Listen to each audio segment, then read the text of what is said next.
Welcome back, my friends. Yep, we're back on the propaganda channel and we have a brand new subject. This is the Thunder Models Ford F30 long-range desert truck. And yes, there has been a break between my prior videos and this one here, and we'll try to get back on track here over time. Now, the F30, the long-range desert truck here, is a culmination of almost 14 years of desert exploration before World War II. It had specially fitted tires, a water condenser for the radiator, sand mats, sand channels, a sun compass, and other numerous modifications, which made it possible for these small band of SAS soldiers to accomplish what few men ever imagined could be accomplished. The long-range desert trucks became a mobile oasis in the desert for the troops who relied upon them. The usual crew for the 1.5-ton truck was 3 men, the driver, the gunner, and a commander, and it was not uncommon for the trucks to be laid down with all sorts of supplies and ammunition for these long journeys into the wilderness. Well, of course, there's been some pictures in the background that have been capturing your attention while I've been rambling about here. I haven't put together the build sequence here because, well, building a truck is kind of like building a truck. Not a lot of new can be shown here. The base colors were applied using AK real colors in the disruptive camouflage pattern, marked off using some masking tape. And then you can see where I've used the markers, especially on some of the smaller details. This is a quick and easy method just to lay down some paint colors, and even got a little bit more brave here and added some larger chips and scratches into the bed of the cargo truck. And then starting my back and forth process here of this time using markers and the oils in combination to create layers and depth of effects.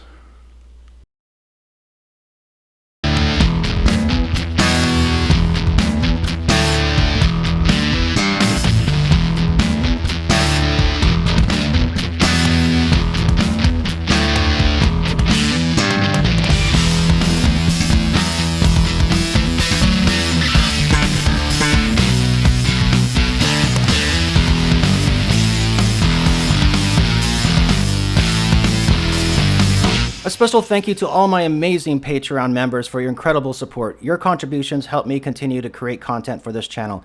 If you're not already a member, I invite you to join our Patreon community. As a member, you'll gain access to exclusive behind-the-scenes content, early releases, and more. I hope you'll consider joining Patreon and supporting this channel. Thank you very much.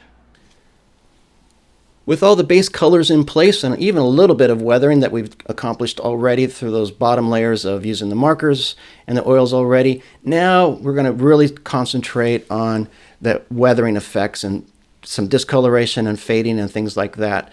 So back to my oil paints, and we'll be predominantly using the oil paints for all the weathering throughout the rest of this project here. A little bit of pigments towards the end.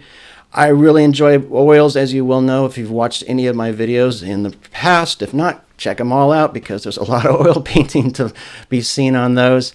But you can bring so much life and so much story to your models with the oil paints, everything, like I said, from some dust and dirt effects to scratches and chips and paint fading. And I guess in celebration of this first video after my hiatus, let's just let this video roll. Let's make it a longer form video here. I'm not going to speed up the camera at all.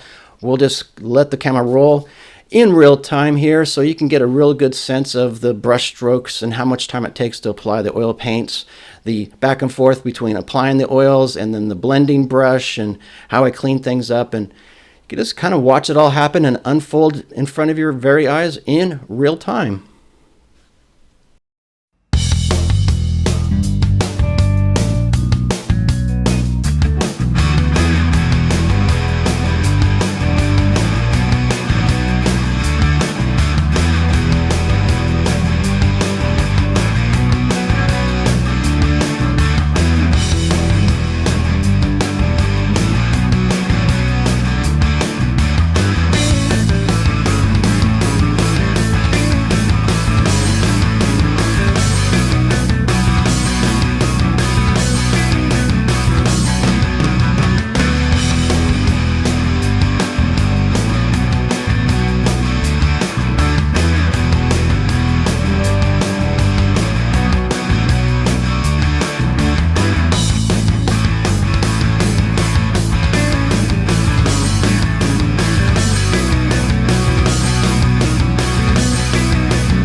Well, as I mentioned in the introduction, when these vehicles set out, when the SAS troops set out to go do their harassment and such, they would be gone for long periods of time, maybe weeks at a time. And so they would load down their trucks full of supplies.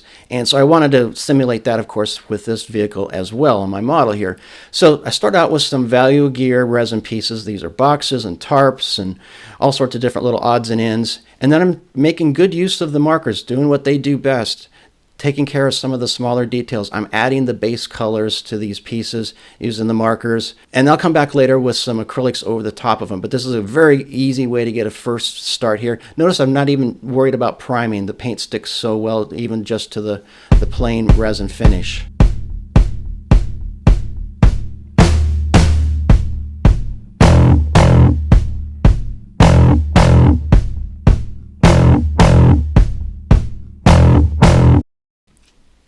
Now, as I mentioned, I'm using the value gear to give me sort of my basis of the stowage and supplies here.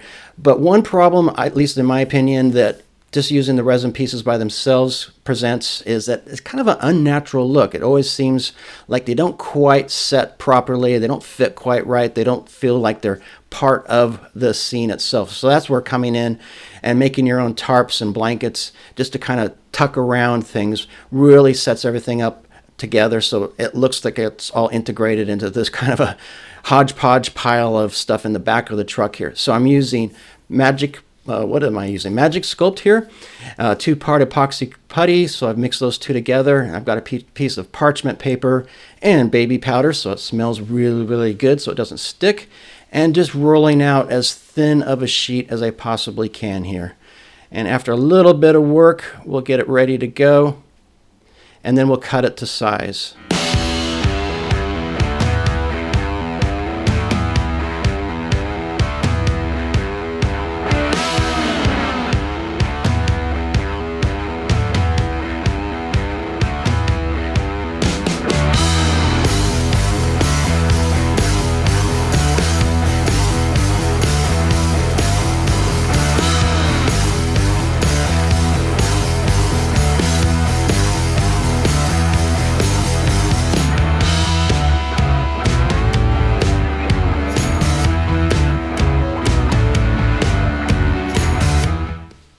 Now that I have my piece of putty cut this proper shape, so I have this little blanket here or tarp, now I just want to roll this up, and one really easy way to do that here is just take a toothpick and just roll it around the toothpick, and now I have a nice rolled tarp.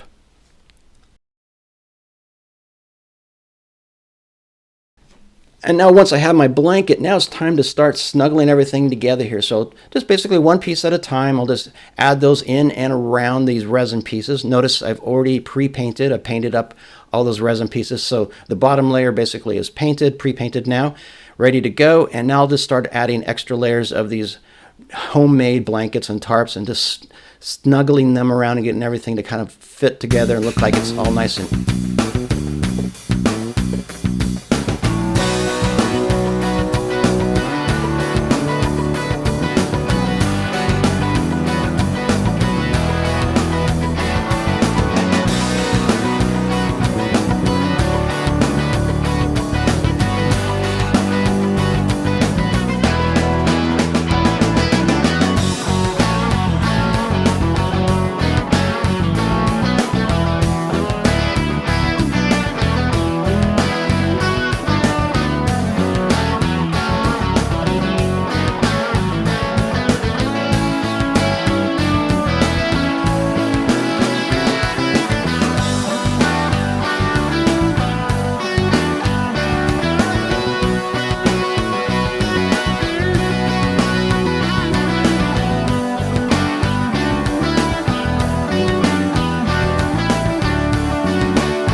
Now I've got a bunch of blankets here that I put in place, and everything is still naked magic sculpt. So now we have to go ahead and paint it. Now there are ways to kind of set the blankets, the homemade blankets, in place so they can later be removed for maybe easier painting. But frankly, I don't think it's that difficult to paint them in place as they are. So I just kind of get them into the right location and let them dry there, and then just paint them as they are in place on the model.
I'm getting down to where it's starting to look pretty good, and yes, I could be adding a ton more of the stuff in the back of the truck, but quite frankly, I'm getting kind of tired of painting this stuff, and I want to move on to doing something different. But here's a nice little trick, just kind of finish things out, a little extra detail. Use the strings off of tea bags. They're perfect size and gauge.